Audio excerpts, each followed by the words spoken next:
সুপ্রিয় দর্শক, স্বাগত জানাচ্ছি আজকের সম্পাদকীয়তে। আমি আহমেদ সালেহীন। গণভোটের রায় বাস্তবায়নের দাবিতে 11 দলীয় জোট আজ সরকারের বিরুদ্ধে প্রথম বিক্ষোভ সমাবেশ করেছে। বিরোধী দলীয় চিফ হুইপ নাহিদ ইসলামের অভিযোগ, গুরুত্বপূর্ণ অধ্যাদেশ বাতিল করে সরকার স্বৈরতান্ত্রিক ব্যবস্থা কায়েম করতে চায়। তবে আইনমন্ত্রী জানিয়েছেন, জুলাই সনদ বাস্তবায়নের সাথে গণভোট বাতিলের কোনো সম্পর্ক নেই। বিএনপি মহাসচিব মির্জা ফখরুল ইসলাম আলমগীরও সনদ না মানার অভিযোগকে বিভ্রান্তি বলে মন্তব্য করেছেন। এমন রাজনৈতিক টানাপোড়েনের মাঝে সমাধান কোন পথে? প্রাসঙ্গিক বিষয় নিয়ে আজকের সম্পাদকীয় সংসদ না রাজপথ। আর এইসব বিষয় নিয়ে আলোচনার জন্য স্টুডিওতে উপস্থিত আছেন নীলোফার চৌধুরী মনি, স্বনির্ভর বিষয়ক সহ সম্পাদক বিএনপি, সার্জিস আলম, মুখ্য সংগঠক উত্তরাঞ্চলের এনসিপির, এবং মাহবুব আজিজ, সাংবাদিক ও কলামিস্ট। দর্শক, আপনারও আলোচনায় সরাসরি অংশ নিতে পারেন। আলোচনায় অংশ নেওয়ার জন্য সরাসরি কল করতে হবে টেলিভিশনের পর্দায় দেখানোর নম্বরে। এছাড়াও ফেসবুকের মাধ্যমে আপনাদের মতামত পাঠাতে পারেন। আলোচনা শুরুর আগে জানিয়ে দিচ্ছি আজকের প্রধান শিরোনামগুলো। নিরবিচ্ছিন্ন জ্বালানি চান ব্যবসায়ীরা, প্রধানমন্ত্রীর সঙ্গে বৈঠক। দ্রুত গভীর সমুদ্র বন্দর ও থার্ড টার্মিনাল চালুর তাগিদ। চাপ সামলাতে বাজেট সহায়তা দেবে চীন।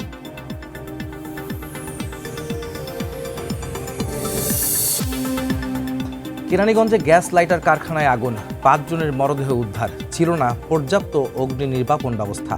হতাহতদের পরিবারকে সহায়তা দেবেন প্রধানমন্ত্রী। হামের প্রকোপ সারা দেশে, আরও 5 শিশুর মৃত্যু। 30 উপজেলায় টিকাদান শুরু কাল। প্রথমে পাবে 6 থেকে 59 মাস বয়সীরা। উপসর্গ থাকলে দেওয়া হবে ভিটামিন এ। জুলাই সনদ ইস্যুতে 11 দলের বিক্ষোভ। গণভোট বাতিলের চেষ্টা রুখে দেওয়ার হুঁশিয়ারি। সংস্কার নিয়ে বিএনপির বিরুদ্ধে মিথ্যাচারের অভিযোগ মির্জা ফখরুলের।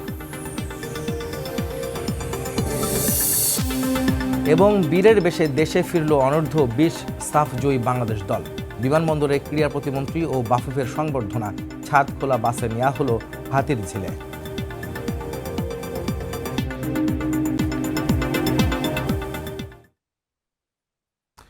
গণভোটের রায় বাস্তবায়ন নিয়ে আসলে সংসদে বেশ উত্তাপ ছড়াচ্ছে। একই সঙ্গে আজ থেকে আবার রাজপথেও বিরোধী দল অর্থাৎ 11 দলীয় জোট তারা রাজপথে নেমেছেন, বিক্ষোভ করেছেন আজকে।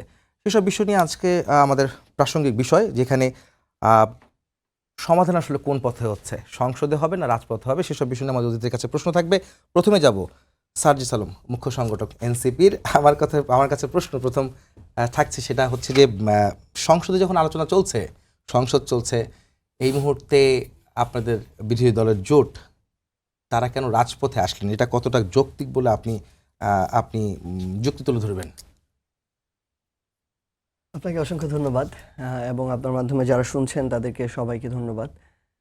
প্রথমে আমি অভিনন্দন জানাতে চাই আমাদের চ্যাম্পিয়নদেরকে, যারা আমাদের এই যে অনূর্ধ্ব 20 যে সাফ, সেখানে সর্বশেষ ফাইনালে ভারতকে হারিয়ে তারা আমাদের সাউথ এশিয়ার চ্যাম্পিয়ন হয়েছে।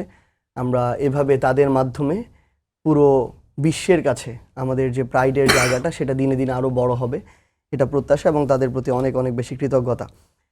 প্রথমত হচ্ছে, একটা সরকার নতুন করে তাদের জায়গা থেকে সরকার গঠন করেছে, এখনও 2 মাস হয় নাই। বিরোধী দল বলেন কিংবা বিরোধী দলীয় জোট বলেন, তারাও তাদের জায়গা থেকে কখনো এটা চিন্তা করে না যে 2 মাসের মধ্যে সরকারের কার্যক্রমের বিরুদ্ধে তাদেরকে রাজপথে নামতে হবে। এটা কোনো বিরোধী দল তাদের জায়গা থেকে চিন্তা করে না। কিন্তু আমরা যখন আমাদের জায়গা থেকে দেখি যে আমাদের এই যে সংসদ, এই সংসদে বিএনপি তাদের জায়গা থেকে গণভোটের আগে, নির্বাচনের আগে যেই কথাগুলো ঐকমত্য কমিশনে বলেছিল, যেই কমিটমেন্টটা তারা জুলাই সনদে করেছিল, এই জায়গাগুলোকে তারা প্রশ্নবিদ্ধ করা শুরু করেছে, ইভেন গণভোটকে তারা অবৈধ বলা শুরু করেছে, তখন এটা আমাদেরকে হতাশ করে, এবং এটা হচ্ছে জনগণের সাথে প্রতারণার একটা নতুন দৃষ্টান্ত তৈরি হয়। যখন আমরা দেখি যে আমাদের সংসদে, আমরা একদম নির্দ্বিধায় বলতে পারি যে শত শত মানুষ বিএনপির গুমের শিকার হয়েছে। সেদিন সংসদে দাঁড়িয়ে জনাব ইলিয়াস আলীর সহধর্মিণী যখন বলছিলেন যে ইলিয়াস আলী কোথায়, এটা কিন্তু সেই গুমের কথা মনে করিয়ে দেয়। সেখানে সংসদে দাঁড়িয়ে বিএনপি যখন গুম প্রতিরোধ ও প্রতিকার অধ্যাদেশ সংসদে বাতিল করার প্রস্তাব করে, আমাদের বিএনপিকে নিয়ে আমাদের মনে সন্দেহের উদ্রেক হয়, এবং আমরা আমাদের জায়গা থেকে এটা আসলে আমরা নিজেরাই সন্ধিয়ান এবং আমরা নিশ্চিত হতে পারছি না যে এই বিএনপিকে আসলেই সেই বিএনপি কিনা যেই বিএনপি বাংলাদেশ পন্থার কথা বলে, জাতীয়তাবাদের কথা বলে, দলের নামের সাথে জাতীয়বাদ শব্দটা থাকে, যে বিএনপি মেজর জিয়াউর রহমান থেকে এসেছে, যে বিএনপি আপসী নেত্রী বেগম খালেদা জিয়া থেকে এসেছে। আমরা দেখি যে জাতীয় মানবাধিকার কমিশন অধ্যাদেশ বাতিল করার প্রস্তাব করে বিএনপি। মানে মানবাধিকার নিশ্চিত করাটা এটা তো শুধু বিএনপি নয়, সবার জন্য গুরুত্বপূর্ণ, জনগণের জন্য গুরুত্বপূর্ণ। বিএনপি কি তাদের জায়গা থেকে মনে করছে যে তারা এবার সরকারি দল, তারা আজীবন সরকারি দল থাকবে? তাহলে তাদের এই জন্য এগুলো নিয়ে আর চিন্তা করার প্রয়োজন নেই।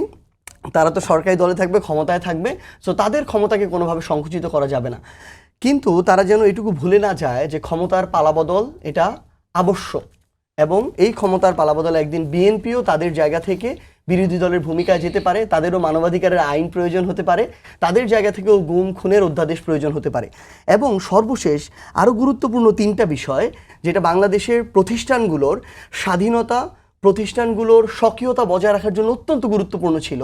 স্পেশালি নির্বাহী বিভাগ থেকে বিচার বিভাগকে আলাদা করার যে প্রচেষ্টাটা নেওয়া হয়েছিল এবং অন্তর্বর্তীকালীন সরকারের সময়ে এটাতে সবাই বাহবা জানিয়েছে। ইভেন তখন ঐক্যমত্য কমিশনে জনাব সালাউদ্দিন আহমেদও জানিয়েছে, তিনি তার জায়গা থেকে যখন এগুলোতে একমত হয়ে জুলাই সনদে স্বাক্ষর করলো বিএনপি, আমরা দেখলাম এই সংসদে এসে জাতীয় সংসদ সচিবালয় অন্তর্বর্তীকালীন বিশেষ বিধান যে অধ্যাদেশ সেটাকে রহিত করার সুপারিশ করেছে। সুপ্রিম কোর্টের বিচারক নিয়োগ অধ্যাদেশ রহিত করার সুপারিশ করেছে।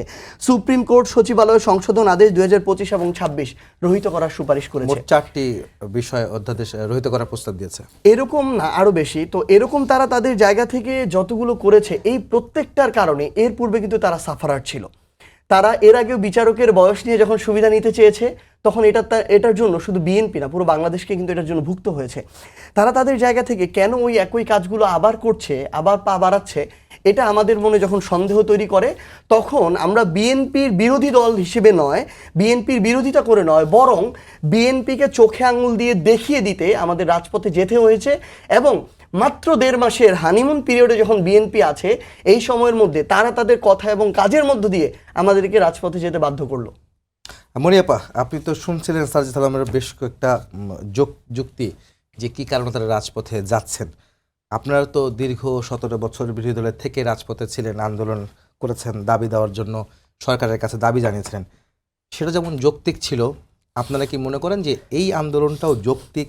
তারা যে সমাধান যখন সংসদে পাচ্ছেন না, তখন রাজপথে নামাটা কি তাদের জন্য যৌক্তিক কিনা? আপনি একজন পরীক্ষিত নেত্রী হিসেবে আপনি জানাবেন। ধন্যবাদ আপনাকে, যারা শুনছেন, এবং আমার সহালোচক বৃন্দদেরকে ধন্যবাদ। দেখেন, এই যে এই গণভোট বাতিলের যে কথাটা আসছে, সেটার আগে কিন্তু বিএনপি আপনার সংস্কার কমিশনে বহুদিন বসেছে, সবার সাথে আলোচনা করেছে। যত রকম বিএনপি প্রত্যেকটা পদক্ষেপে বিএনপি কিন্তু ভুলটা ধরিয়ে দিয়েছে। প্রথমে খেয়াল করেন, বিএনপির সামনে এবং জনগণের সামনে নির্বাচনের বিকল্প কিছু ছিল না, জাতীয় একটা নির্বাচন। কারণ ইন্টারিম গভর্নমেন্ট প্রত্যেকটা জায়গায় খুবই খারাপ করছিল, দেশের অবস্থা খুবই খারাপ, যেটার জের এখন দিতে হচ্ছে, এখন পর্যন্ত আরও কতদিন হবে জানি না। সেইখানে একটা রাজনৈতিক দলের ভীষণ প্রয়োজন, বিধায় কিন্তু নির্বাচনটা বিএনপি চেয়েছে, এবং সেই চাওয়ার পরেও কিন্তু বিএনপির প্রত্যেকটা জায়গায় কিন্তু ভুল ধরিয়ে দিয়েছে, এটা করা ঠিক হবে না, এটা করা ঠিক হবে না। আপনারা কিন্তু কালের সাক্ষী। তো বিএনপি বলেছে, আবার বিএনপি কিন্তু সেটার সাথে কাজ করেছে। কেন কাজ করেছে? কারণ ওটা নিয়ে যদি শুধু ওই মুহূর্তে দ্বন্দ্ব হতো আমাদের অনুজদের সাথে, আমাদের আজকে যারা বিরোধী দলের মেইন জামাত ইসলামীর সাথে, তাহলে হয়তো নির্বাচন আরও কালক্ষেপণ করার সুযোগ পেত ইন্টারিম গভর্নমেন্ট।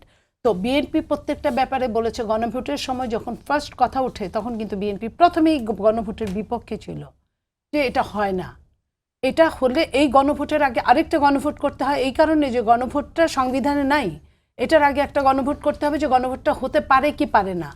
সেটা কিন্তু বলার পরে যখন তারা শুনে নেয়, এবং আজকের যারা আমাদের অনুজ, যারা এনসিপি, তাদের তখন দৌড়াতে অনেক বেশি ছিল। একটা সরকারের ছত্রছায়া হতে পারে, আদর পেলে কে না করে, আমরাও করতাম, হতে পারে। তো তাদের সেই দৌরাত্ম্য যেমন ছিল, ওই মুহূর্তে কিছু বললেই তারা যে ধরনের বাক্যবাণে আমাদেরকে বিদ্ধ করত, আমরা প্রবীণ হিসেবে, সিনিয়র হিসেবে ওদের সাথে ওই বাক্যতে আমরা যেতে পারি না, ওরা যেভাবে পারে। আপনারা তো বারবার বলেছিলেন যে আপনাদের রাষ্ট্র পরিচালনার একটি অভিজ্ঞতা আছে, আমি সেটাই বলছি, ওই অভিজ্ঞতা নিয়ে বিএনপি প্রত্যেকটা পদক্ষেপে ভুলটা ধরিয়ে দিয়েছে।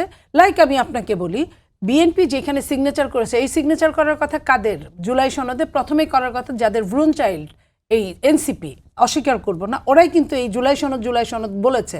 আমরা তাদের সাথে একাত্মতা ঘোষণা করেছি, কিন্তু তারা কিন্তু যে কোনো কারণেই হোক সিগনেচার করে না। ইলেকশনের ঠিক আগ মুহূর্তে তারা হয়তো করেছে, যেটা 1 মাস সময় ধার্য করে দেওয়ার পরেও তারা করে নাই। বিএনপি করেছিল কোথায়? নোট অফ ডিসেন্ট সহ। কিন্তু যখন ইন্টারিম গভর্নমেন্ট প্রধান যখন ঘোষণা দিল, তখন কিন্তু নোট অফ ডিসেন্ট ছিল না। 4-4টা প্রশ্ন আসলো। এই প্রশ্নগুলো কিসের ভিত্তিতে আসলো? তারা কিন্তু প্রশ্নের উত্তর দিতে বাধ্য ছিল। তখন আপনারা প্রতারণা বলেছিলেন, এটা আমরা প্রতারণা বলেছিলাম, এবং আমরা এটাকে যে একটা সময় আসলে এটা ধুপে টিকবে না, এটাও আমরা বলেছিলাম। কারণ ওইখানে কথা যেটা হয়েছিল যে ইলেকশন হওয়ার পরে সংসদই এটাকে বাস্তবায়ন করবে। লাস্ট হাতিয়ার কিন্তু সংসদ 2/3 মেজরিটি নিয়ে। তো 2/3 মেজরিটি নিয়ে যদি হয়, এবং আমাদের আপনি দেখেন আমরা কোথায় প্রতারণা করলাম, আমরা তো প্রতি পদক্ষেপে প্রতারণার শিকার হলাম। 2/3 মেজরিটি নিয়ে এটা করতে পারে, যদি না করে অটো এই অধ্যাদেশ ইন্টারিম গভর্নমেন্ট দিতে পারে না, তারপরেও দিয়েছে, আমরা কিছুই বলি নাই যে ঠিক আছে আগে সরকার গঠন হোক, তারপরে কে 2/3 মেজরিটি হয় সেই হিসাবে কাজ হবে। যদি তারা হয়ে যায়, জামাত যেটা বলেছে, ওপেন বলেছে, ক্ষমতায় আমাদেরকে আসতেই হবে, যে কোনো মূল্যে ক্ষমতায় আসতেই হবে, তারা যেভাবে কথা বলেছে, তো সেই জায়গায় আমরাও তো এরকম আমাদেরকে ভয় দেখিয়েছে সকালে বিকালে সন্ধ্যা রাতে। তো আমরা এটা মনে করছি সরকার যেই হোক না কেন, তার লাস্ট হাজয় যুক্ত হয়েছে দিয়ে এটা সমাধান হবে। তো সমাধানে আপনি দেখেন যে আপনার গণভোট 1, 2, 3, 4 অনেকগুলা পদ্ধতিতে এই গণভোটটা অবৈধ হয়ে যায়, গণভোটটা বৈধ হয় না কোনোভাবেই। তো সেই জায়গায় গণভোট আর জুলাই সনদ এক না। জুলাই সনদে বিএনপি যেই জায়গায় স্বাক্ষর করেছে, বিএনপি সেই জায়গায় ধারণ করে, বিএনপি সেই জায়গায় পালন করতে চায়। বিএনপি এর আগেও 17টা সংশোধনী হয়েছে, আবারও সংশোধনী হবে। সংশোধনী হতে তো ক্ষতি নাই, সংশোধনী ধরেই তো মানুষ, এটা তো এক ধরনের আইনের কাজগুলো করে। তো সেইখানে আমাদের সন্তানরা জুলাই সনদে জুলাই অভ্যুত্থানে যারা সামনে ছিল, আমরা কোনোভাবেই চাই না যে তাদের কোনো সমস্যা হোক, কখনোই। কারণ এইখানে লাভবান কিন্তু তারা, আমরা সবাই। আমরা কিভাবে আমাদের সন্তানদেরকে মৃত্যুর মুখে ঠেলে দিতে পারি? Never and never. তাদেরকে বুঝতে হবে বাস্তবতা কি জিনিস। 2 মাসের মধ্যে যদি তারা আন্দোলন করে এইভাবে, তাহলে কিন্তু যাদেরকে তারা আমরা সবাই মিলে ঠেকিয়েছিলাম, তারা কিন্তু ঢুকে পড়ার জন্য শুধু কাউন্টডাউন করছে। কাউন্টডাউনে আমি আবারও বলছি, আমি তাদের পক্ষ হয়ে বলছি, কাউন্টডাউনে কি হবে? আমরা কিন্তু জেল জুলুম হুলিয়ার মধ্যে হয়তো ফিরে গেলাম, বিএনপি একটা বড় দল, জেল জুলুম হুলিয়ার মধ্যে ফিরে গেলাম, কিন্তু তাদেরকে যদি একজন করে যদি আপনার কোনো রকম প্রতিশোধের জায়গায় নিয়ে যায়, তাহলে রাষ্ট্র একটা সন্তান হারাবে, আমরা একটা ভাই হারাবো, আমরা আমাদের সন্তানদের হারাবো। আমরা কোনোভাবেই এটা চাই না।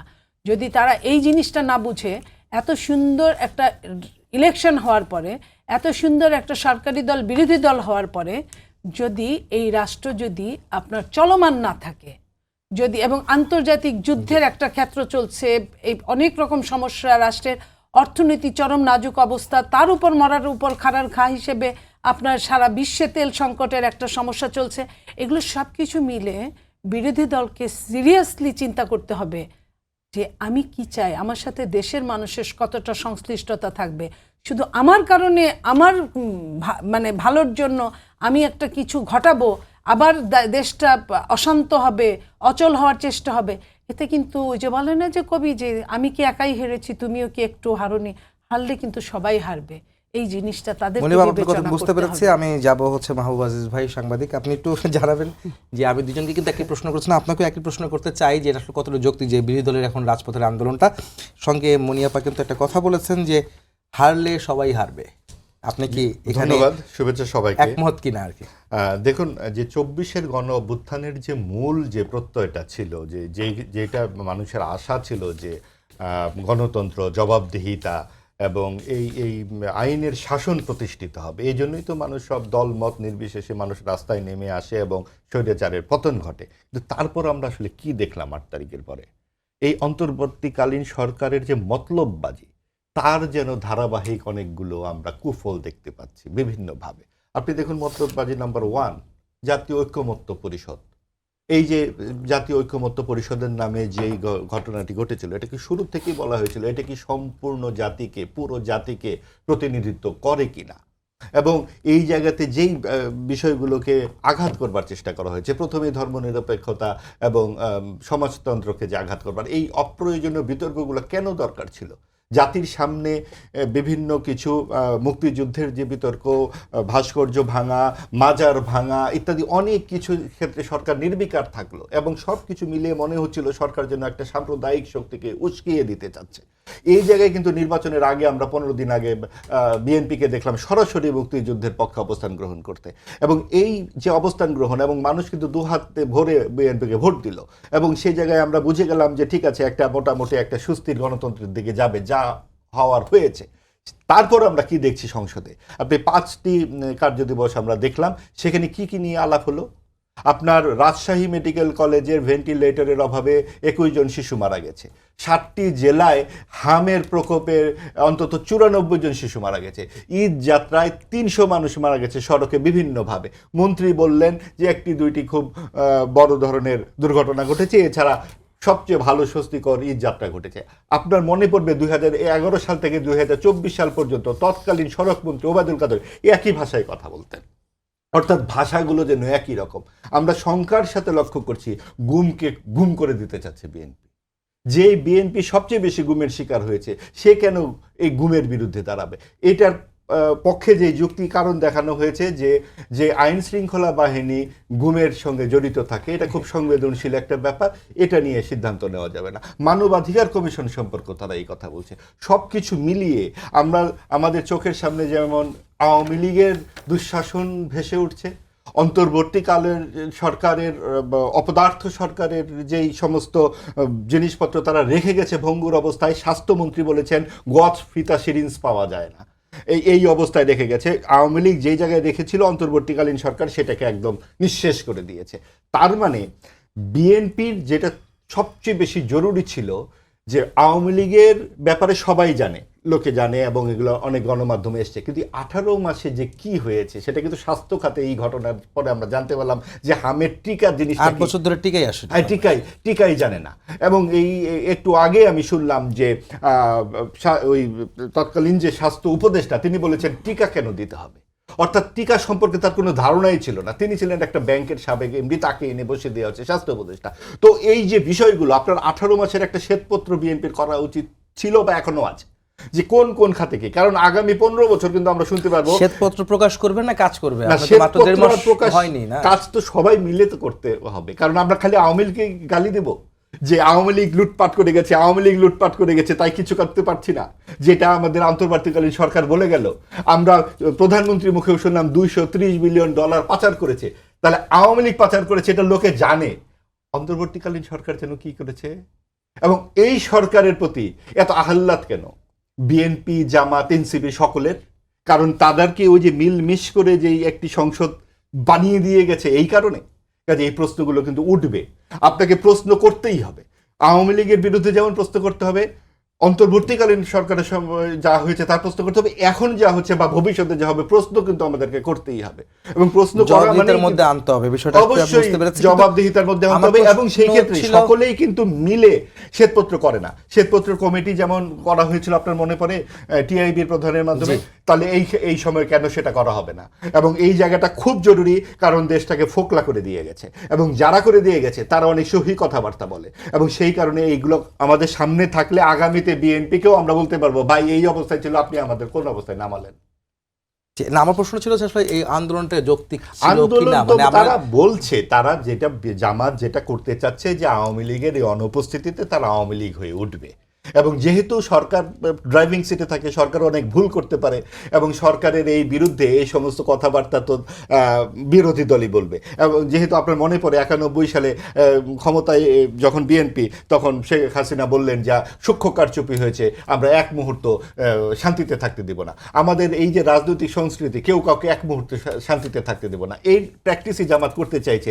যদিও সংসদে তারা সরকারের এই সমস্ত ব্যর্থতা, হামের টিকা থেকে শুরু করে স্বাস্থ্য খাতের এই ভঙ্গুর, জ্বালানি সংকট, কোনো বিষয়ই কিন্তু তারা বিএনপি কে বলছেন যে তাদের ব্যর্থতা, মাত্র 1 মাস ক্ষমতায় এসেছে তারা, হ্যাঁ, এর তো বিগত সরকারের ব্যর্থতা ছিল মনে হয়। আমি একটু বিএনপির ক্লিয়ার করে যেই জায়গাটাতে ব্যর্থতা বলছি ভাই, একটু শুনলে ভালো হয়। সেটা হচ্ছে আপনি যখন ভেন্টিলেটরের সমস্যা হলো, সেই জায়গাগুলোতে সরকার কি পদক্ষেপ নিয়েছে, এবং যখন মন্ত্রী বলেন ফাঁসি কাস্টে ঝোলানো উচিত, এইটুকু বলাই কিন্তু শেষ না।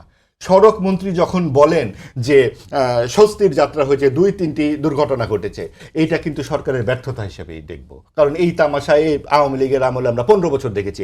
আমরা দেখতে চাই সরকার কি ব্যবস্থা গ্রহণ করলেন।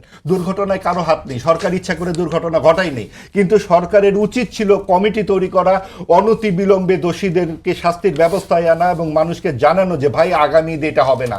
বরং এই কথাই আমরা শুনেছি যে আগামী ঈদে এইরকমই। এই কথাটা আমি পরিষ্কার বুঝতে পেরেছি। স্যার, যে আপনি একটু আমাকে জানাবেন যে সেটা আপনার কথা শুনছিলেন, ভাইয়ের কথা শুনছিলেন, যে যখন দেশে একটি ক্রাইসিস চলছে বা মধ্যপ্রাচ্যের অস্থিরতার কারণে বাংলাদেশও সহ সারা বিশ্বেই একটা ক্রাইসিস তৈরি হচ্ছে, সেই মুহূর্তে সরকারকে বিব্রত করতে কিংবা তাদেরকে অস্থির রাখতে কি রাজপথে আন্দোলন, সেটা আপনি কিভাবে খণ্ডাবেন? প্রথমত হচ্ছে আপনার প্রশ্নটার মধ্যে পক্ষপাতিত্ব আছে। পক্ষপাতিত্ব কোন জায়গায়? এটা আপা বলেছে, আমি করিনি। হ্যাঁ, আপা বলেছেন, সেটা আমি আপনাকে জানিয়েছি। তো এখন আসলে কি ভাই, মানে এটা কি ধরেই কি বিরোধী দল আগে রাজপথে গিয়েছে? এটা তো হয় নাই। মানে বিরোধী দল যখন ভাই মাত্র বলল যে 5 দিন সংসদে তাদের জায়গা থেকে সরকারি দল যখন গণভোট নিয়ে, জুলাই সনদ নিয়ে রীতিমতো হাসি ঠাট্টার পর্যায়ে চলে গিয়েছে, তখন বিরোধী দলকে এইটুকু সময়ে নির্বাচন থেকে ফিরে এসে একটা বিরোধী দলের মানে মিনিমাম প্রস্তুতিতে বা প্রস্তুতিমূলক পর্বটা সারতেও একটা 6 মাসের সময় লাগে। তো এটার জন্য আমরাও প্রস্তুত ছিলাম না, কিন্তু তাদের কার্যক্রম এটা বাধ্য করেছে। আপা যে কথাগুলো বলল, যে আসলে কি আপা তার জায়গা থেকে আপনি যে প্রশ্নটা বলেছেন না, ওই প্রশ্নটার কোনো কিছু আনসার দেয় নাই। আপা তার আশেপাশে থেকে যত কিছু বলে এটাকে ঢেকে রাখা যায় এই চেষ্টাটা করেছেন। কিভাবে? তিনি বললেন যে এই যে গণভোট তো সংবিধানে নাই। যখন এরশাদের আমলে, এরশাদের স্বৈরাচারের শাসন ব্যবস্থার পতন হয়, অন্যান্য সকল রাজনৈতিক দল একসাথে মিলে যখন আন্দোলন করে এটা পতন করায়, তখন তো তত্ত্বাবধায়ক সরকারের অধীনে বাংলাদেশে নির্বাচন হয়েছিল। তাহলে তখন কি সংবিধানে কোনো তত্ত্বাবধায়ক সরকার ছিল? ছিল না। নির্বাচন হওয়ার পরে যখন সবার মনে হয়েছে যে এই তত্ত্বাবধায়ক সরকারটা দরকার বাংলাদেশের সুষ্ঠু নির্বাচনের জন্য, তখন তত্ত্বাবধায়ক সরকারকে নির্বাচনের পরে সংবিধানে অন্তর্ভুক্ত করা হয়েছে। তারা তাদের ইতিহাসগুলোই ভুলে যাচ্ছেন, যে ইতিহাসের সামনের ফেজটা ছিল বেগম খালেদা জিয়া। এরপরে আপা তার জায়গা থেকে বললেন যে জুলাই সনদে সবার আগে স্বাক্ষর করার কথা ছিল এনসিপির, বিএনপির সেখানে স্বাক্ষর করেছে, এনসিপি করে না। এনসিপি কয়েকদিন আগে করেছে। এনসিপি নাম খাওয়াস্তে মানুষকে সান্ত্বনা দেওয়ার জন্য জুলাই সনদ চায় নাই, স্বাক্ষর করতে চায় নাই। এনসিপি, বিএনপি এখন তাদের প্রত্যেকটা কথা এবং কাজে এটা স্পষ্ট প্রকাশ পাচ্ছে যে তারা প্রতারণার জন্য শুধু নাম খাওয়াস্তে ওই জুলাই সনদ বলেন, ঐকমত্য কমিশন বলেন, গণভোট বলেন, এইগুলোর কথা মুখে মুখে বলেছে। তাদের মনে একটা জিনিসই ছিল, কোনো মতে খালি নির্বাচনটা পার হোক, তারপরে দেখে নিব এই জুলাই সনদ কেমনে হয়, এই গণভোট কেমনে বাস্তবায়ন হয়। এটার জন্য তারা তাদের জায়গা থেকে কোন প্রক্রিয়া জুলাই সনদ বাস্তবায়ন হবে, কিভাবে এটা জনরায় পাবে, এরকম কোনো কিছু চিন্তা করে না, তারা সাইন করে চলে এসেছে। আমরা সাইন করি নাই কেন? কারণ জুলাই সনদ কিভাবে বাস্তবায়ন হবে, জুলাই সনদ আমরা আমাদের জায়গা থেকে বিএনপির মধুর কথায় বিশ্বাস করি নাই। কারণ জনাব সালাউদ্দিন আহমেদ সবসময় তার দলের, তাদের দলীয় স্বার্থে সুবিধাজনক অবস্থা নিয়ে কথা বলেছেন। আপনি দেখেন, একটা গণভোট হলো, 70% মানুষ সেই গণভোটে আলাদা করে ভোট দিল যে আপনি সংসদে পলিসি মেকিংয়ের জন্য যান, আপনাকে 50% ভোট দিলাম, কিন্তু এই জুলাই সনদে যে সংস্কারগুলো আছে এগুলো আপনার বাস্তবায়ন করতে হবে, এটার জন্য আমি 70% ভোট দিলাম। এটা পাশাপাশি প্যারালালি গিয়ে এটা করবে এরকম না, দুইটা একসাথে হয়েছে।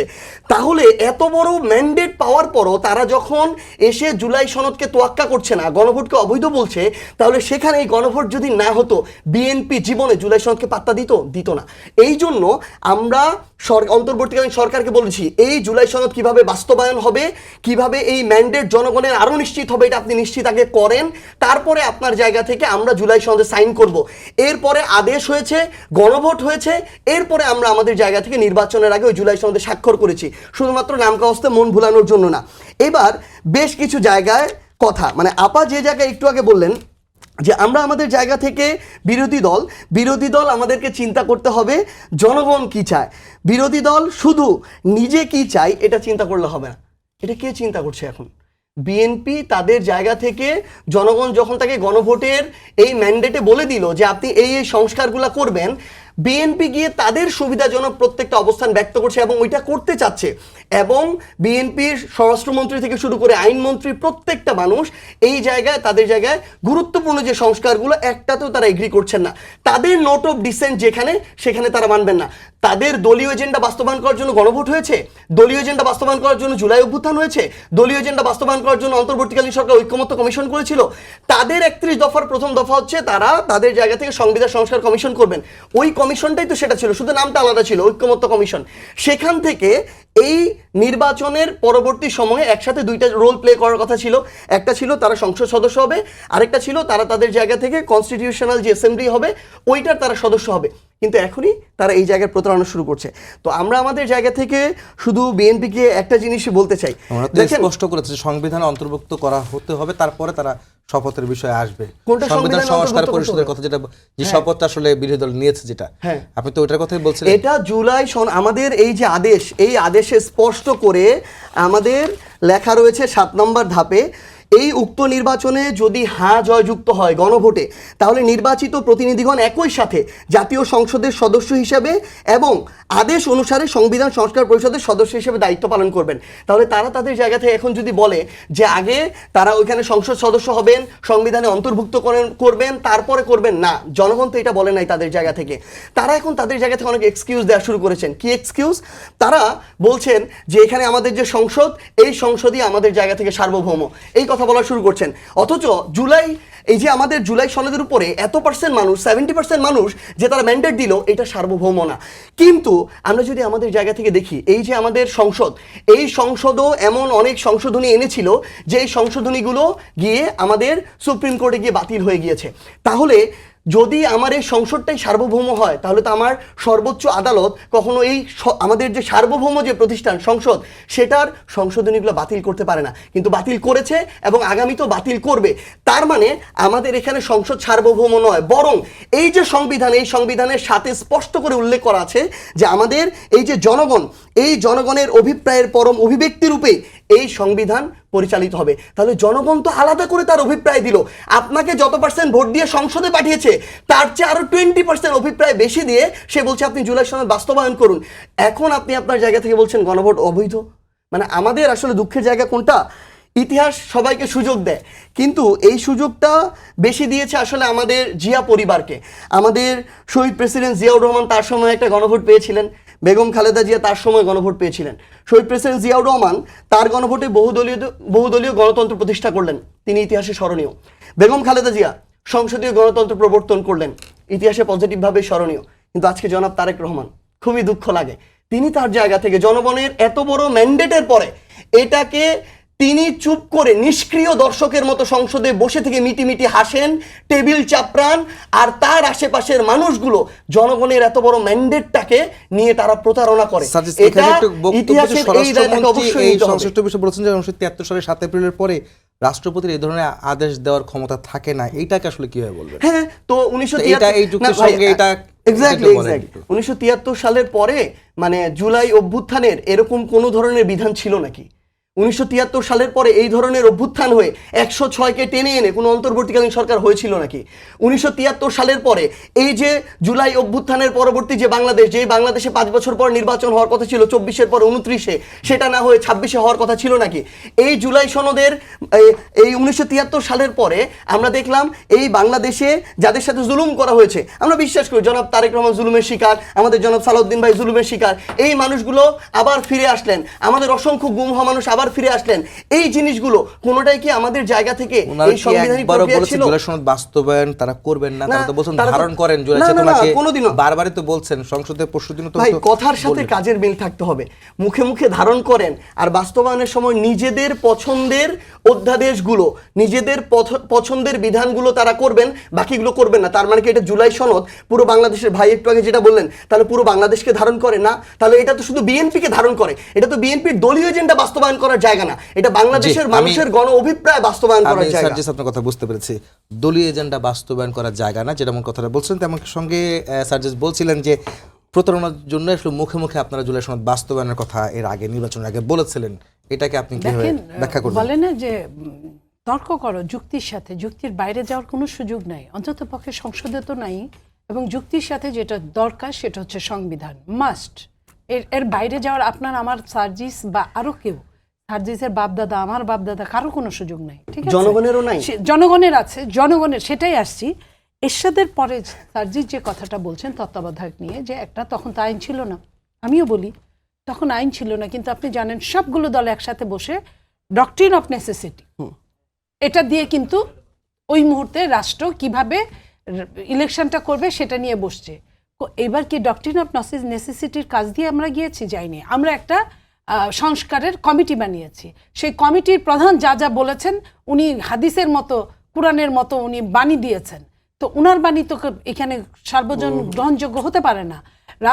রাষ্ট্রীয় প্রধান, ইন্টারিম গভর্নমেন্ট প্রধান, উনি এক ধরনের আপনার কি বলে নোট অফ ডিসেন্টের উপর সিগনেচার করালো বিএনপিকে, আর নোট অফ ডিসেন্ট ছাড়া উনি বক্তব্য পেশ করলো, জোর করে বেঁধে দিল, হাত পা বেঁধে সাগরে ছেড়ে দিল তুমি সাঁতরাও। এটা তো সম্ভব না। আপনার রাষ্ট্রপতিকে স্বরাষ্ট্রমন্ত্রী মহান জাতীয় সংসদে কি বলেছেন, রাষ্ট্রপতির উদ্ধৃতি দিয়ে, যে আমি মহামান্যকে জিজ্ঞেস করেছি আপনি কি অধ্যাদেশ দিতে পারেন, উনি বলেছেন না আমি পারি না। তাহলে আপনি কিভাবে দিলেন? আমাকে চাপিয়ে দেওয়া হলে আমি কি করতে পারি? একটা রাষ্ট্রপতির যার কিনা এক লাইন বক্তব্য দেওয়ার কোনো সুযোগ নাই, সে তাকে চাপিয়ে দিলে সে কি করতে পারে? এটা কিন্তু স্বাভাবিক। উনি কিন্তু স্বীকার করেছেন এবং সেটা রিপিট করেছেন স্বরাষ্ট্রমন্ত্রী। তো এই জায়গায় যে জনগণ ম্যান্ডেটের কথা বলছেন, জনগণ তো 213টা আসনে বিএনপিকে ম্যান্ডেট দিয়েছে। এইখানে আপনি সংবিধানের কথা বলছেন, আপনি শাহদিন মালিক, তানিয়া আমির সহ অনেকগুলো অ্যাডভোকেট, প্রথিতযশা অ্যাডভোকেটরা কি বলেছেন, যে একটা শপথের পরে আরেকটা শপথ নিলে আগের শপথটা বানচাল হয়ে যায়। বিএনপি তো অনেক ভদ্র রাজনীতি করছে এই কারণে যে ওটা করলে বিএনপি চায় না এই রাষ্ট্রটা অকেজো হয়ে যাক, এই রাষ্ট্রটা আবার খুঁড়িয়ে এই রাষ্ট্রের গণতন্ত্র হাঁটুক, যে কারণে বিএনপি এটা নিয়ে কোনো কথা বলছে না। যদি 3%, 4% বিরোধী দল হওয়ার মতো থাকতো বাংলাদেশে এই অবস্থায়, তাহলে কিন্তু অনেক রকম সমস্যায় হয়তো আজকের বিরোধী দল পড়তে পারতো 2টা শপথ নেওয়ার কারণে। এবং এটাও আমি জানি না ফিউচারে এটার কি হবে, 2টা শপথ নেওয়ার কারণে একটা শপথ তারা লঙ্ঘিত করেছে। তো এই জায়গাগুলা তাদের বিচার মানি, কিন্তু তালগাছটা আমার, এটা হলে তো চলবে না। তাদেরকে বিচার মানতে হবে, বিচারের যে সিস্টেম লঙ্ঘন করে হবে না। এটা আপনার সার্বভৌম রাষ্ট্র, এটা কিন্তু এখন রেভুলেশন রাষ্ট্র না। রেভুলেশন রাষ্ট্র ছিল 5ই আগস্ট, 6ই আগস্ট, 7ই আগস্ট, 8ই আগস্টের সন্ধ্যা পর্যন্ত। আপনি এর মধ্যে আপনি আপনার স্পার্ক করতে পারেন নাই, এই দায়িত্ব আপনাকেই নিতে হবে। ভুল করলে ভুলের মাসুল তো দিতেই হবে। আপনি রাষ্ট্রপতির হাত দিয়ে শপথ নিয়েছেন, আবার আপনি রাষ্ট্রপতির ছবি নামিয়ে ফেলেছেন, আবার আপনি রাষ্ট্রপতিকে ইমপিচমেন্ট করার মতো আপনার হাতে কোনো রকম আইন কানুন কিচ্ছু নাই। আপনি রাষ্ট্রপতিকে মুখে মুখে ইমপিচমেন্ট করছেন, আপনি সারা বিশ্বে রাষ্ট্রপতিকে ছোট করছেন। আমি বলি নাই রাষ্ট্রপতি ভীষণ ভালো মানুষ, আমি শুধু আইনের ধারালো যুক্তিগুলোর কাছে যাচ্ছি, এইখানে যাওয়া ছাড়া আমার কোনো উপায় নাই। আপনি যখন রাষ্ট্রপতিকে নিয়ে শপথ নিলেন তখন রাষ্ট্রপতি বৈধ, তারপর আপনি রাষ্ট্রপতিকে অবৈধ ঘোষণা করলেন কিসের উপর? আপনার তো স্পিকার নাই, আপনার তো সংসদ নাই, আপনি তো অভিশংসন করতে পারবেন না, তাহলে আপনি কিসের উপর করবেন? সেই কথাটা যদি সত্যকে সত্য বলতে হয়, সেটার জন্য যদি বিএনপি দায় হয়, তাহলে বিএনপি এই দায় নিলে আমি মনে করি না বিএনপি কোনো লস করবে। কারণ বিএনপির সাথে জনগণ আছে, যে জনগণ বিএনপিকে ভোট দিয়েছে একটা দায়িত্বশীল আচরণের জন্য, সংবিধান মেনে চলে কাজ করার জন্য। আমি আবারও বলছি সার্জিস সহ সমস্ত বিরোধী নেতাকে, যে আপনারা যেটায় কারো কোনো আপনার নোট অফ ডিসেন্ট নাই, এগুলোকে মেনে নিয়ে আগে আইনগুলো পাস হোক, এগুলো সুন্দর একটা সিস্টেমেটিক চুলচেরা বিরোধী দলের রাজনীতি হোক, সেইখানে বিরোধী দল ছায়া সরকার হিসেবে কাজ করুক, হামের টিকা নাই সেটার জন্য বলুক, এবং কি বলে জলাতঙ্ক রোগের টিকা নাই, কেন 18 মাস টিকা আসলো না, কেন আমাদের সন্তানরা মারা যাচ্ছে, সেটা নিয়ে কাজ করুক। সেটার সাথে সরকারকেও জবাবদিহিতার মধ্যে আনুক। সরকার কতটুকু করতে পেরেছে, কতটুকু পারে নাই, সেটা সরকার জবাবদিহিতার মধ্যে আসবে সংসদে। এই মহান জাতীয় সংসদটাকে পবিত্র জায়গা হিসেবে আপনারা কাজ করেন, এটাই আপনাদের কাছে আমাদের একমাত্র স্বনির্বন্ধ ও অনুরোধ। গণতন্ত্রকে রক্ষা করার জন্য, বাংলাদেশের রাজনীতিগুলোকে রক্ষা করার জন্য, বাংলাদেশের সাধারণ মানুষের ডিমান্ডকে ফুলফিল করার জন্য এর বাইরে কোনো কিছু হতে পারে সংবিধান না। ছুঁড়ে ফেলা নিয়ে একটা প্রশ্ন আসছে আসলে, সেখানে এই বিতর্ক বলছেন আপনাদের দলীয় সংসদরা বলছেন যে জামাতের পরাজয়ের দলিল হিসেবে তারা হয়তো গাত্র দেওয়া হচ্ছে দেখে এই সংবিধান ছুঁড়ে ফেলার কথা বলছে। এখানের সাথে আসলে এই ধরনের বিতর্ক কেন আসছে আর কি? আমি আসলে এটা যে বুঝি না যে সংবিধান ছুঁড়ে ফেলা, প্রত্যেকটা সংবিধানে ৭২ সালে ওটা আবিষ্কার হয়েছে দেশ স্বাধীন হওয়ার পরে, কিন্তু তার মানে এই না যে ওই সময় যে সরকার ছিল তার মন মতো করে সংবিধান বানিয়েছে। তখন কিন্তু প্রত্যেকটা মানুষ এই দেশটাকে ধারণ করেছে, লালন করেছে। এই দেশের বাইরে বিরুদ্ধে যারা কাজ করেছে তাদের কাছে সংবিধান হতে পারে পাকিস্তানপন্থী, তাদের কাছে সংবিধান হতে পারে অন্যপন্থী, পাকিস্তান বিরোধী এইখানে এটা সমস্ত পৃথিবীর ভালো ভালো সংবিধানগুলোকে ফলো করে, সংবিধান তো বানানো জিনিস না, ভালো ভালো সংবিধানগুলোকে ফলো করে অনেক দিন এই দেশে ব্রিটেন শাসন করেছে, সেগুলা থেকে কেটে ছেটে নিয়ে টিয়ে আপনার বানিয়েছে। এটা তো ছুঁড়ে ফেলার কোনো জিনিস না। আপনার সবখানে আপনি ধরেন যে ২৮-এর খধারা, নারী পুরুষ ধনী গরিব উঁচু নিচু সব মিলে সমান, আপনি এটা কাইটা ছেটে কি করবেন? আপনি কোনখানে নিয়ে যাবেন? ওইটাকেই অন্য কোনো আঙ্গিকে তো ওই কথাগুলোই থাকতে হবে। হ্যাঁ, কিংবা আপনার নির্বাচন পদ্ধতি ওই অবস্থায় থাকতে হবে। যদি আপনার নির্বাচন পদ্ধতির সঙ্গে আপনি না মিলেন, আপনি আনেন সংশোধনী, আপনাকে তো কেউ নিষেধ করে নাই। এনভায়রনমেন্ট অনুযায়ী অনেক কিছু চেঞ্জ হতেই পারে। আপনার যেমন তত্ত্বাবধায়ক আসছে এনভায়রনমেন্ট অনুযায়ী, আবার আপনি যদি মনে করেন যে শেখ মুজিবুর রহমান সাহেবের পরিবারকে আজীবন আপনার সম্মান দেওয়া, নিরাপত্তা দেওয়া, এটা আপনি বাদ দিতেই পারেন। আপনি রাষ্ট্রপতি ৭০ অনুচ্ছেদ আপনি চেঞ্জ করবেন, এখানে তো সবাই একমত হয়ে ৭০ অনুচ্ছেদে কি বলেছে, ৭০ অনুচ্ছেদে সবগুলোর সাথেই একমত হয়েছে, শুধুমাত্র অর্থবিদ ছাড়া। তো এগুলো তো আপনি করতেই পারেন। তো এই যে জায়গাগুলো, আপনার এই জায়গাগুলো মানলে, মেনে সংবিধানটাও থাকলো, আমরাও থাকলাম। আপনার ব্রিটেন যদি ১০০০-এর উপর ৮০০-র উপরে অলিখিত সংবিধান দিয়ে পৃথিবী চালাতে পারে এত বছর, এত শত শত হাজার বছর, বাংলাদেশ কেন ৫৪ বছর ৫৫ বছর চালাতে পারবে না? আমাকে বলেন তো। জি মনিয়াপা, আমি কথা বুঝতে পারছি। মাহবুব ভাই, আপনি একটু বলবেন, আপনার কাছে ২-৩টা প্রশ্ন থাকবে, তার মধ্যে প্রথম প্রশ্নটা এখান থেকেই শুরু করতে চাই যে সংবিধান ছুঁড়ে ফেলার যে বিতর্কটা আসছে, এটা কেন এখন আসছে এবং কার আসলে গাত্র দেওয়া হচ্ছে? আসলে দেখুন, আপা যেটা বললেন যে বিচার মানেই কিন্তু তাল গাছ আমার, এরকম একটা বিষয় আসলে রাজনৈতিক দলগুলোর মধ্যে থাকে। কিন্তু গত 18 মাসের অন্তর্বর্তীকালীন সরকারের সময় আমাদের মনে হয়েছে কি, বিচারও মানি না, তাল গাছও মানি না, আমি যেটা বলবো এটাই তাল গাছ। অর্থাৎ এটাকে বলে মব সন্ত্রাস। এই মব রাজার আমলে যা কিছু হয়েছে সব কিছুই কিন্তু ধরেন ছুঁড়ে ফেলা, ভেঙে ফেলা, কেটে ফেলা।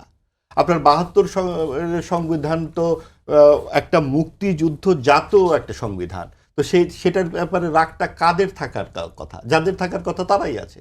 কারণ আপনি দেখুন যে ভারত বা পাকিস্তান অথবা এই আশেপাশের কোনো দেশের সংবিধানে এই ধর্মনিরপেক্ষতা বা সেকুলারিজম শব্দটা কিন্তু নাই। ভারতে আছে সেকুলার। আমাদের এখানে সেকুলারিজম শব্দটা আসলো কোথা থেকে, বঙ্গবন্ধু কোথায় পেলেন, সেটা কিন্তু তার বইতে লেখা আছে। কাজে আমরা যখন বলছি যে এটা ভারত লিখে দিচ্ছে, এইটা কিভাবে হয়? এবং আপনি দেখুন বারবার বলা হচ্ছে ভারতীয় আধিপত্যবাদ ইত্যাদি নানান রকম কথাবার্তাগুলো তুলে দিয়ে আবার দেখা গেল সুতা আমদানি 140% বেড়ে গেছে। আগামীতে যেই কোরবানি ঈদ হতে থাকবেন দেখবেন বহর চলে আসতেছে গরু ওখান থেকে, পেঁয়াজ ইত্যাদি। তার মানে আপনি আত্মনির্ভরশীল হওয়ার কোনো কথা কি অন্তর্বর্তীকালীন সরকার বলেছে? এই 18 মাসে কোনো ছাত্রদেরকে কি বলেছে ইউনূস সাহেব যে তোমরা বাবারা পড়তে বসো, তোমরা নিজেদেরকে তৈরি করো? না, উনি বলেছেন তোমার ঘরের ভেতরেই তো ফ্যাসিস্ট আছে। আচ্ছা, এই যে আরেকটি বললেন, সার্জি সাহেব বললেন জুলুমের শিকার তো বিএনপি সবচেয়ে বেশি হয়েছে। এটা যেমন সত্য, আমরা একটু জুলুমের শিকার আমাদের যারা 60 দশকে 50 দশকে যারা রাজনীতি করেছেন তাদের কথাটা একটু মনে করি। বিশেষ করে বঙ্গবন্ধুর জীবনে উনি কত বছর কারাগারে ছিলেন, উনার যে পরিবারের সদস্যরা 8 বছরের শিশু রাসেল সহ 22 জন নিহত হয়েছে, এটা কোন ধরনের জুলুম এবং কারাই হত্যাকাণ্ড ঘটালো? এটার যেমন বিচার হয়নি, প্রেসিডেন্ট জিয়াউর রহমানের হত্যারও কোনো বিচার হয়নি। আবার আপনার বিভিন্ন ধরনের রাজনৈতিক হত্যাকাণ্ড কোনটার বিচার আমাদের এখানে হয়েছে? সব কিছুর পর যখন আমরা একটা সংসদ পেলাম, এই 24-এর গণ অভ্যুত্থানের পর আমাদের প্রথম মনে হয়েছে আচ্ছা বিড়াল সাদা না কালো সেটা বড় কথা, না বিড়াল ইঁদুর খায় সেটা বড় কথা। অর্থাৎ সংবিধানে কি লেখা আছে নাকি সংবিধান মতো চলছে কিনা সরকার বা গণতন্ত্র সেইটা বড় কথা। সংবিধান কি আছে? আপনার 80 দশকে এরশাদ যে 10 বছর আপনাকে শাসন করলো কোন সংবিধানের আওতায়? আপনাকে জিয়াউর রহমানকে মেরে ফেললেন, আপনি বঙ্গবন্ধুকে মেরে ফেলা হলো, এই কোন সংবিধানের আওতার? আপনি যখন আওয়ামী লীগ 3 বার নিজেদের মতো ভোট করলো, রাতের বেলা ভোট করলো, আমি ভোট করলো, কোন সংবিধানে লেখা আছে রাতের বেলা ভোট করা যাবে? অর্থাৎ সংবিধান তো আপনারাই তৈরি করেন যারা ক্ষমতায় থাকেন। আমরা চেয়েছিলাম এইবার যে এত রক্তস্রোতের বিনিময়ে যে সংসদটা আমরা পেলাম, আমরা কথা বলতে পারবো, আমরা সকলে মিলে একটা যার যার কাজে থাকতে পারবো, সেই জন্য একটা কর্ম পরিকল্পনা দরকার ছিল। সেই জায়গায় আমরা প্রথমেই দেখলাম বিরোধী দলের এক ধরনের উচ্চাভিলাষ, উচ্চ কক্ষ নিম্ন কক্ষের ব্যাপারটা কিন্তু এটা খুবই গুরুত্বপূর্ণ, এবং এই সমস্ত কথাবার্তা বলে তারা কিন্তু বারবার বলতেছে নতুন সংবিধান সংস্কার ইত্যাদি পরিষদ। এই ভাই, এটা কি মুক্তিযুদ্ধ হয়েছে 24 সালে? 24 সালে তো মুক্তিযুদ্ধ নয়। যেমন 90-এর গণঅভ্যুত্থান হয়েছিল, 69-এর গণঅভ্যুত্থান হয়েছিল, 52 সালে ভাষা আন্দোলন হয়েছিল, তার ধারাবাহিকতায় একটি অসাম্প্রদায়িক অনেক বড় একটা আন্দোলন হয়েছে। 2, 3, 4 আগস্টে যে আমরা অসাম্প্রদায়িক গান শুনেছি, এই গান কিন্তু আমরা 18 মাসে আর অন্তর্বর্তীকালীন সরকারের সময় শুনিনি, বরং গান বন্ধ হয়েছে, মাজার ভাঙ্গা হয়েছে, মুক্তিযুদ্ধের ভাস্কর্য ভাঙ্গা হয়েছে, সঙ্গীত শিক্ষা বন্ধ হয়েছে। সময় একেবারে শেষ পর্যায়ে, কিন্তু আপনি বলবেন যে সার্জিস বলছিলেন যে বিএনপি প্রতারণা করেছে গণভোট প্রসঙ্গে। আমি আপনার কাছে যাবো, আমি মাহবুব ভাই ছোট করে প্রশ্ন উত্তর দিবেন। আয়নায় আসলে মুখ দেখা দরকার। প্রতারণার সাথে প্রতারণা, তার উপরে প্রতারণা, তার উপরে প্রতারণা, যেটা আমাদের সব সময় রাজনীতি ক্ষমতা কেন্দ্রিক রাজনীতিবিদরা করে থাকেন। যখনই আপনি নির্বাচন আসে তাদের মতো চমৎকার দেশ দরদি এবং মুক্তিযুদ্ধের পক্ষের থাকেন না, এবং যখনই ক্ষমতা থাকেন কই সেই সব কথাবার্তা আমরা এখন শুনছি না। 7ই মার্চের বক্তব্য নিয়ে সমস্ত কিছু ভুলে গেলেন সবাই। 7ই মার্চের বক্তব্য কি শুধুই একটি বক্তব্য? সেটা কি কোনো দলীয় সম্পত্তি? এবং আপনি দেখুন যে সমস্ত প্রতারণা করেছে কিনা গণভোট করলেই করছে, এবং গণভোট নিয়ে কিন্তু গণভোট অন্তর্বর্তীকালীন সরকার প্রতারণার আশ্রয় নিয়েছিল, বিএনপি সেটা বুদ্ধিমত্তার সাথে টিট ফর ট্যাট দিয়েছে। এবং যেহেতু অন্তর্বর্তীকালীন সরকার প্রতারণা করেছিল, বিএনপির এছাড়া উপায় ছিল না। আরেকটি কথা বলে রাখি আধা মিনিটে, সেটা হচ্ছে তারা যে 70% কাস্টিং ভোটের কথা বলেন জুলাই সনদের ভক্তরা, তাদের একটু মনে রাখা উচিত 4 কোটি ভোট হ্যাঁ পড়েছে, 3 কোটি ভোট না পড়েছে, 6 কোটি লোক ভোট দিতে যায়নি। এই যায়নি ভোট প্লাস না ভোট 9 কোটি ভোট হ্যাঁ ভোটের পক্ষে নেই। কাজেই আপনি বলতে পারেন না যে আপনি একেবারে নিরঙ্কুশ সংখ্যাগরিষ্ঠতায় গণভোট হয়েছে। কাজেই এটা নিয়ে অনেক প্রশ্ন রয়ে যায়। সার্জিস, আপনি যে শুনছিলেন যে গণভোটে যে 9 কোটি মানুষ দেননি, সেটা যেমন বলছিলেন, একই সঙ্গে আমি দুজনকে প্রশ্ন করেছিলাম যে সংবিধান ছুঁড়ে ফেলার ইস্যুটি কেন বিতর্কে আসলো।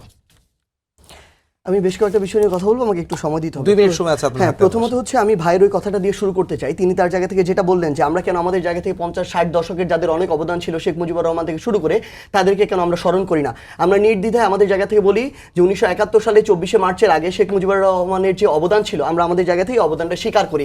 কিন্তু সাথে সাথে আমাদের এই কথাটা বলতে হবে যে 1972 সালের 10ই জানুয়ারি এই দেশে ফিরে আসার পর থেকে তিনি তার জায়গা থেকে বাংলাদেশের স্বাধীনতার যে মূল আকাঙ্ক্ষা ছিল গণতন্ত্র, সেটাকে নিজে গলা টিপে হত্যা করেছেন, বাকশাল কায়েম করেছেন।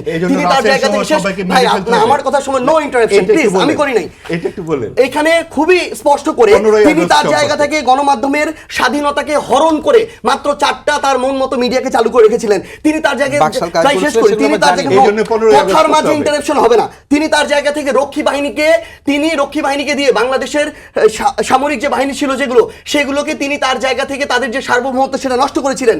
তিনি দুর্ভিক্ষ, তার জায়গা থেকে তার দুর্বলতার মধ্যে দিয়ে দুর্ভিক্ষ তৈরি করে লক্ষ লক্ষ মানুষের নিহতের কারণ হচ্ছে তিনি। ভাই শেষ করে দেন। 15ই আগস্টের ব্যাপারে বলেন ভাই, উনি একটু আগে উনি 10 মিনিট কথা বলছেন না। আমাদের সবচেয়ে বড় সমস্যা কি, আমি ভাইয়ের একটা কথা বলি, উনি পুরো সময় এখানে কথা বলছে অন্তর্বর্তীকালীন সরকার নিয়ে, কারণ ওনাদের ওই গার্ডসটুকু নাই যারা ক্ষমতায় থাকে তাদেরকে প্রশ্ন করা। এটার কারণে এই জন্য ভাই কথার মাঝে কথা বল। ভাই আমরা কি টকশো করবো নাকি করবো? ওনার সময় একটা কথা বলেছি, ওনার সময় একটা কথা বলেছি, আপনি কেন বলবেন আমার স্পিচ? আপনি 15 আগস্ট নিয়ে বলেন, দিস ইজ সো ননসেন্স। আপনি 15 আগস্ট নিয়ে বলেন। ভাই প্রশ্ন ছিল মনে হয় আমারটা আমাকে বলতে দেন। কেন এটা বলবেন? আমারটা বলতে দেন। এখানে সবচেয়ে বড় সমস্যা বাংলাদেশের সো কল সিভিল সোসাইটির, তারা ক্ষমতাকে তোষামোদ করে ধীরে ধীরে স্বৈরাচার বানায়। তারা তাদের জায়গা থেকে এখন অন্তর্বর্তীকালীন সরকারকে নিয়ে কথা বলছে, কিন্তু বিএনপি যে তাদের জায়গা থেকে এখন সেই যেই ধরনের অপকর্মগুলো তারা করছে, যে প্রতারণা করছে, এটা নিয়ে কথা বলে তাদের কোনো গাছ নাই। তারা হামের টিকা নিয়ে ব্যস্ত, কিন্তু জুলাই সনদ এই যে গুম থেকে শুরু করে এই যে অধ্যাদেশগুলো, এগুলো বাতিল করে দিচ্ছে। কি কথা বলার আপনি সুযোগ দিচ্ছেন? কথার মাঝে এটা তো কেন হতে পারে না। কথার মাঝে কেন কথা বলবে? আপনি বলেন যে তারা আমি তাদের জায়গা বলেনি, আপনি আমার তো বক্তব্য বিএনপির শেষ পক্ষে করবো। বলেছেন, আমি না না, শুনেছি। আপনি তো সময় আপনি আমাকে দিচ্ছেন না, তো উনি তো এর ভাই, আমরা কথারই কিন্তু কথা বলে করবো না, যাচ্ছেন। করবো না। আপনি উনি ওনাকে কোনো সময় আমার সময় প্রশ্ন আমরা কথা করেছিলেন, বলছি। তবে আপনি ব্যক্তিগত আক্রমণ না করে না, যদি না, আপনি ব্যক্তিগত বলেন, আক্রমণ তাহলে না, আমরা total বুঝতে civil পারি। society, so-called civil society নিয়ে কথা বলেছি। উনি এটা ব্যক্তিগত হলো আক্রমণ বাস্তবতা। করেছেন। শোনেন, আমি আপনাকে একটা উনি জিনিস বলি, ওরা বলতেছে না প্রতারক। সংবিধানের উপরে কিছু নাই। এখন তারা এটা কেন বলতেছে জানেন? কারণ কারণ তাদের ওনারা 15ই আগস্টের হত্যাকে সমর্থন করেন। শোনেন, এই তো। স্যার, যে- শোনেন, সেই- আপনারা হইলেন সেই কথা বলেন না আপনার কেন? 15 আগস্ট নিয়ে এত সমস্যা কেন জানেন ভাই? আমরা একটা জিনিস বলি, এই কথা আপনি উনার- বলতে দেন। উনি এখন কয়দিন উনারা পরে তো বলুন। শেখ হাসিনার ভারত পালানো নিয়েও উনার প্রচুর জ্বলবে। কারণটা হইলো উনি উনারাই ঠিক বলতে বলেন, যে কারণ শেখ উনি হাসিনা ভারত বঙ্গবন্ধুর পালাইতে উপরে পারে না, বক্তৃতা দিয়ে শেখ অভ্যস্ত। হাসিনাকে কিভাবে উনি তার বঙ্গবন্ধুকে গণভবনে কিভাবে জাতির আক্রমণ জনক করা বলে হলো। বক্তৃতা দিয়ে অভ্যস্ত। ভাই, এই কারণেই এরকম তিনি করে এটা টকশো বলছেন। করা যায় না। লাস্ট 30 সেকেন্ড আছে, এরকম করে সাথে টকশো সাথে করা যায় না। আপনি আসলে টকশো সাথে করাচ্ছেন না, সাথে উনি বলুন, ব্যক্তিগত please, আমার আক্রমণ কথার সময় করবেন। কথা বলবো কেন? উনি এলো মাহবুব ভাই, কথারই মাহবুব ভাই, বক্তব্য 30 করবেন, সেকেন্ড আসলে সময় দেন। টকশো মাহবুব ভাই, করাচ্ছেন 30টা সেকেন্ড সময় দেন সবই সাজিদকে। ওনাকে না, সময় একটু দেন। বলুক, আপনি তো বলেছেন।